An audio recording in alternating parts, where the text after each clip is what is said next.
来看台湾的插画家阿尼莫，伊创作的第二诗绘本《情批》，伫今年的普罗纳维电脑得到优选。那么做伙来欣赏这本有音乐、有声有字、真优雅的台语绘本。月娘为着一个好对象，找伊消散15-8万。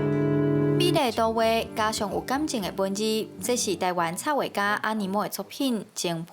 阿尼莫2020年就捌以小婉这部作品，伫插画界真有指标性的博洛尼亚册展得到肯定。今年佫以第二诗绘本《情批》第2摆得奖。我跟我的父母，我们只能用台语沟通。如果我用台语书写这个情书，其实是蛮贴近原本的我自己，所以我愿意想要尝试用台语写出这样子的情书。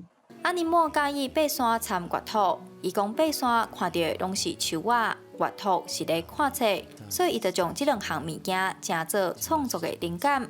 优美文雅的诗词和画作，嘛互情批伫今年250件参加比赛作品中有出色的表现。The quality of the poetry, the ideas that were there, and the beautiful way the illustrations harmonized with the poetry. 有路的画风，水开的台语，阿尼莫用绘本互世界认捌这个美丽的台湾语言。尤其情批这部作品，佮找来音乐人廖世贤做伙合作，杀出有声的动画版本，讲出情批的深情感动。记者杨淑晴采访报道。